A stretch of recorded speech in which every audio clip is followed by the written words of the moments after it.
Hello, I'm Brigantia Blackbird of Blackbird's Brew. Happy Tuesday, and welcome back to our series, Pagan Problems. This week we're talking about building a relationship with household spirits. Now, last week our Pagan Problems series focused on how to go about creating a magical household and how to live in a manner that reflects that we understand that the seen and the unseen realms are interwoven and they're always interacting and they're affecting one another. But this week, we're going to go into the unseen members of our households that don't always get the recognition they deserve in modern practice and can sometimes be forgotten entirely. Yet, if we do come to realize that there is a spirit in the house, then there's an opportunity to build a relationship that's mutually beneficial. Now, in this context, I would like to note that household spirit does not refer to random ghosts, which may or may not be fully conscious of who and what they are. It's not talking about spirits that just happen to be passing through and aren't necessarily going to stay. And it definitely does not refer to an entity that would mean you or your household harm. If you are in a situation in which there is an unfriendly being that has taken up residence at the house, then it becomes a question of just how firmly entrenched that entity is and whether or not it's prudent to force it out or if you would be better off going. There's a variety of factors to take into consideration. But that is not what we are talking about today. So let's talk about what is meant by the term household spirits. This can refer one to a buildup of unconscious, lingering energy. Now, we've already discussed and established in many other videos that everything possesses energy, from inanimate objects to all forms of living beings.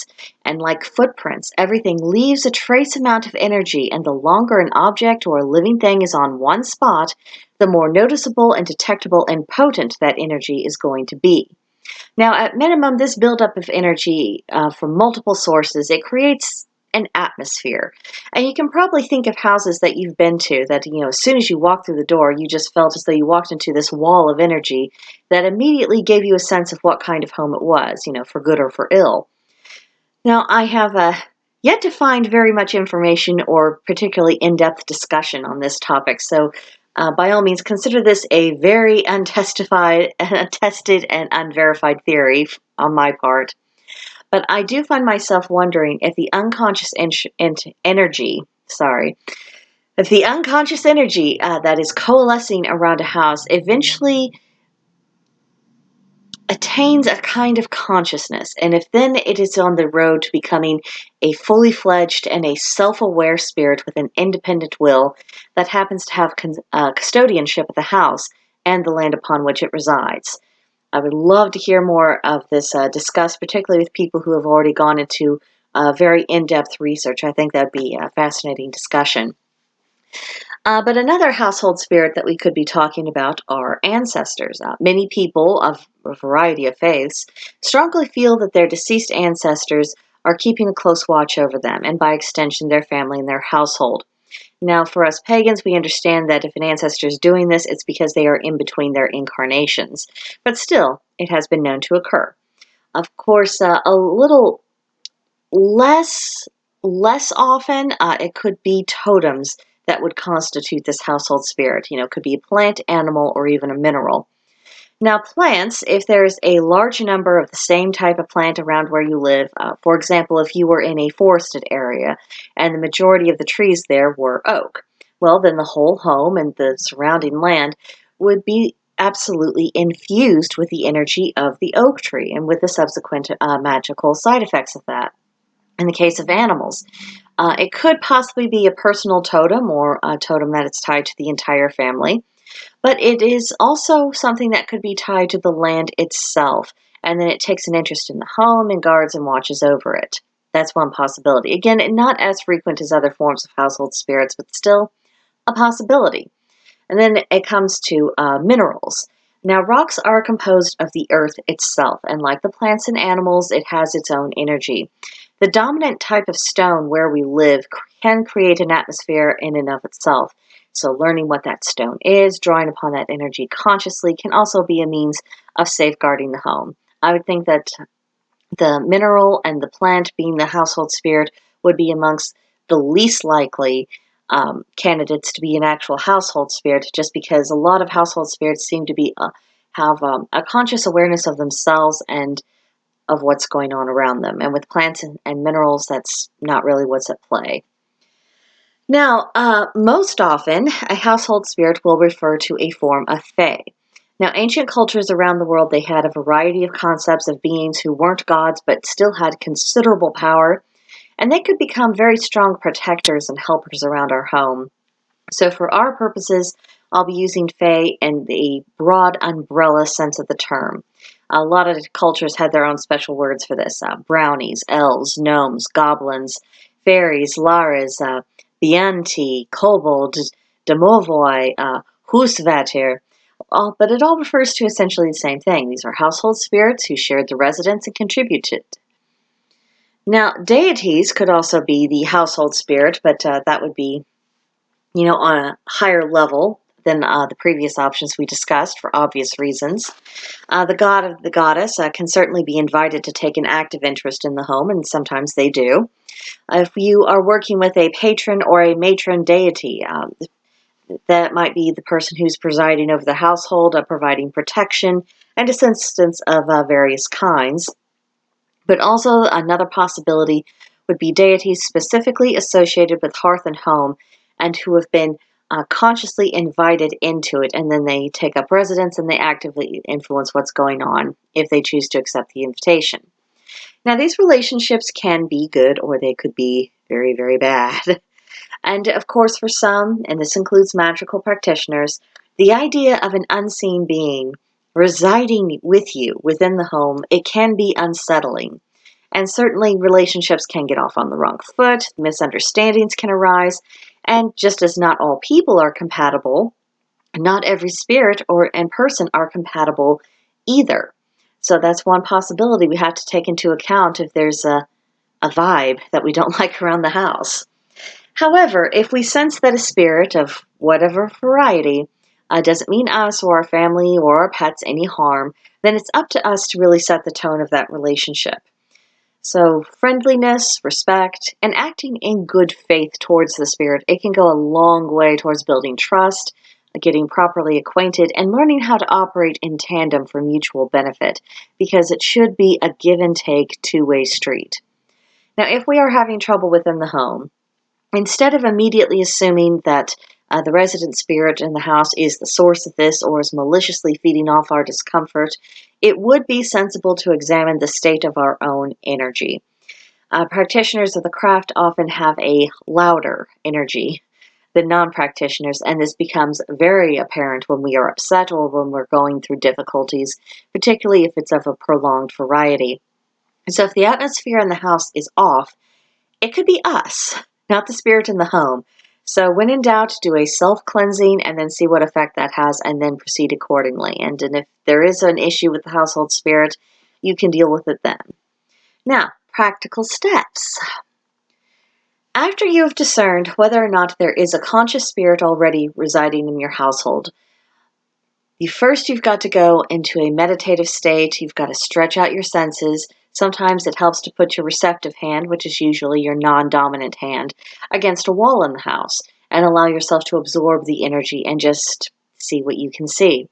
Now, the next question, if you do indeed establish that there is an active conscious presence, is what sort of spirit is it? Is it tied to the house itself, or is this an ancestor? Is this one of the fae? Is it a deity? And if so, which one? And hopefully they will be dropping clues and hints, and there are other things you can do, such as straight out asking, or please give me a sign, or, I know that someone is there, but I don't have the details or the full stories yet.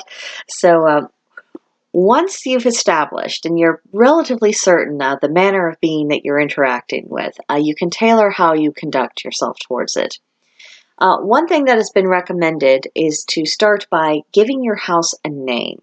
We tend to be more emotionally invested in anything that we give a name to, and a lot of cultures have the old custom of naming dwelling places. It could be simple and straightforward, or it could be very flowery and over the top. It really is up to you, but give it a name, even if you're living in an apartment. For the period of time you're living there, that is your castle, so give it a name. Then take care of the home. Household spirits are known to appreciate clean, reasonably orderly and pleasant homes, be they large or small. So doing your part in the relationship, it puts things on a good footing from the get-go, and that makes it more likely that the household spirit will extend its efforts on your behalf and bless the household with its help.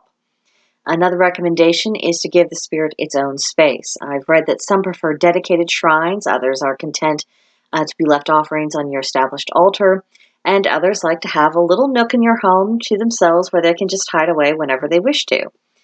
Again, it's going to depend upon what household spirit you are dealing with, and honestly, what kind of nudges they give you about how to attend to their personal needs. Again, two-way street.